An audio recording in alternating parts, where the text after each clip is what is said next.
নামের একটা গ্রাম ছিল, যেখানে সাবিত্রী নামের একজন বৃদ্ধ মহিলা নিজের ছেলে ময়ূর আর তার বউ অঞ্জলির সাথে থাকতো।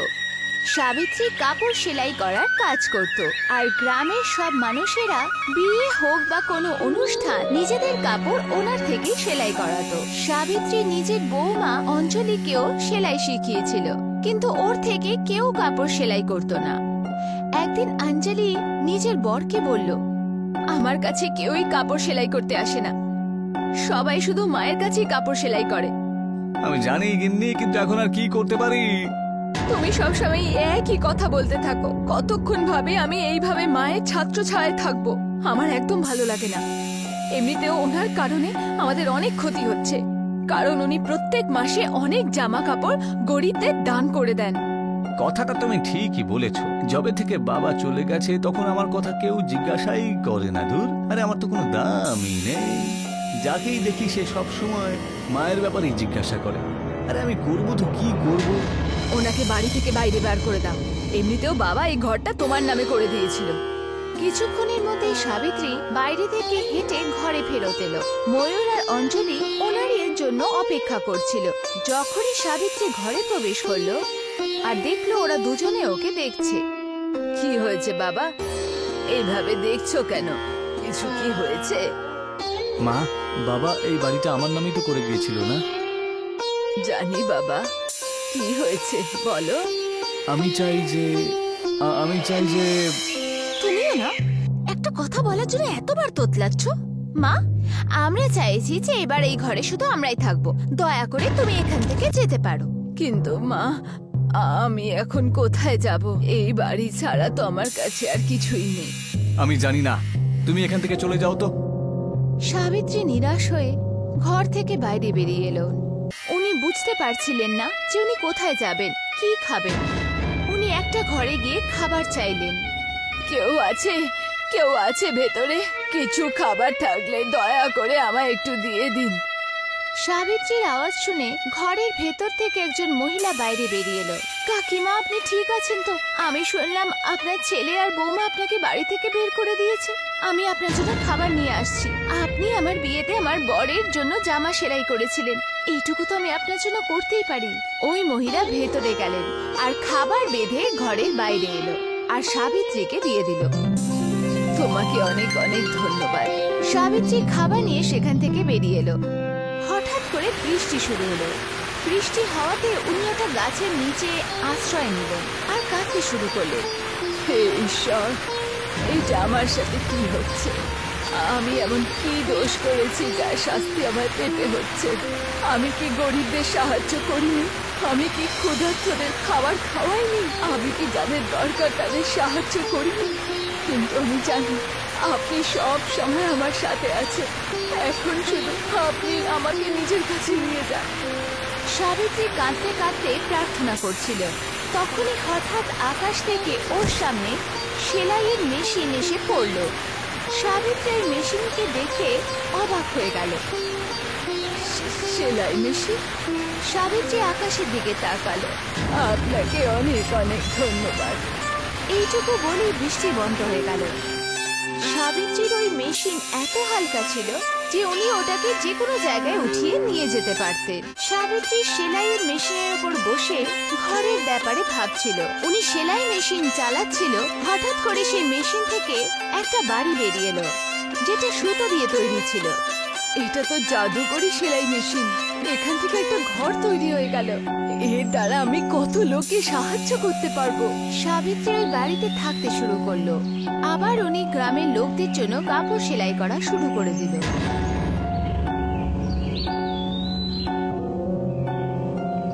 একদিন একজন গরিব ব্যক্তি সাবিত্রীর কাছে এলো।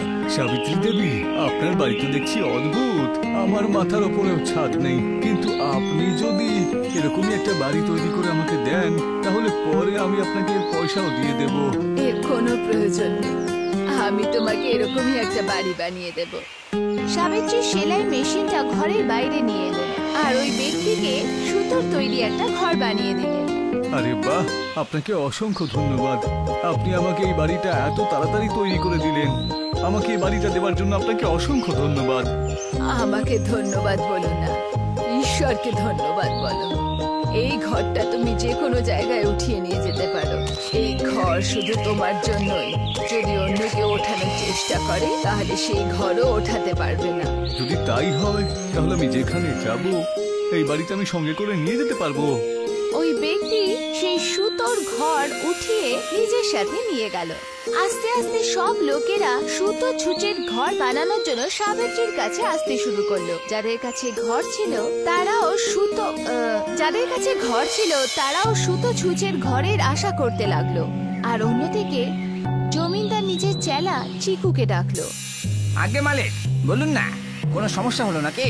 কি আর হবে? আরে আজকালকার দিনে সুদের পয়সা আসছে না কেন? কেউ সুদের পয়সা দিচ্ছে না নাকি? আগে মালিক, সুদে আর পয়সা আজকাল কেউই নিচ্ছে না। এটা কি করে হতে পারে? আগে মালিক, গ্রামের লোকেরা তো বাড়ি তৈরি করার জন্যই আগে সুদে টাকা তুলতো, তাই না? কিন্তু আজকাল তো সবাই ফ্রিতেই বা ধরুন কম খরচে বাড়ি পেয়ে যাচ্ছে। কি? কে ওদেরকে বাড়ি দিচ্ছে? হ্যাঁ, কোন একটা বুড়ি রয়েছে বটে, যে সুতো দিয়ে বাড়ি তৈরি করে লোকজনকে দিয়ে দিচ্ছে। আমি তো শুনেছি ওনার কাছে একটা জাদু সেলাই মেশিন রয়েছে। মালিক, এ হলো সেই মহিলা যে আপনার মেয়ের বিয়েতে আপনার জন্য একটা কুর্তা বানিয়েছিল। আচ্ছা, ওই বুড়িটা। আরে ওর তো একটা ছেলেও রয়েছে। একটা কাজ করো, যাও গিয়ে ওর ছেলেকে ডেকে আনো দেখি। চিকু গিয়ে ময়ূর আর ওর বউ অঞ্জলিকে ডেকে আনলো। বলুন মালিক, আমার জন্য কোনো সমস্যা হলো নাকি? আরে তোমার জন্য নয়, কিন্তু তোমার মায়ের জন্য অবশ্যই আমার সমস্যা হলো বটে। তোমার মা গ্রামের লোকজনকে সুতো দিয়ে বাড়ি তৈরি করে ফ্রিতে দিয়ে দিচ্ছে। মালিক, আমরা জানি, আমরা ওনাকে কতদিন আগে বাইরে বার করে দিয়েছি, তাও এখনো ওনার জন্য আমাদের অনেক বিপদে পড়তে হচ্ছে। ওনার জন্য এখনো আমার কাছে কোনো গ্রাহক কাপড় সেলাই করতে আসে না। আচ্ছা, তাহলে তোমরা তোমাদের মাকে নিয়ে সমস্যায় রয়েছো। আরে তোমার মা তো আমার জীবনটাকে একেবারে শেষ করে রেখে দিয়েছে। তাহলে আমরা তিনজনা মিলে বরং এই সমস্যার একটা সমাধান খুঁজে বের করি। আরে সে আর বলতে মালিক। হ্যাঁ, জমিদার চিকুকে মেশিন কিভাবে চলে সেটা দেখানোর জন্য পাঠালো। চিকু সাবিত্রীর কাছে গিয়ে বলল, আগে আমিও একজন গরিব মানুষ, আমাকেও একটা সুতো দিয়ে বাড়ি তৈরি করে দিন না দয়া করে। তোমার চেহারা কোথাও দেখেছি মনে হচ্ছে।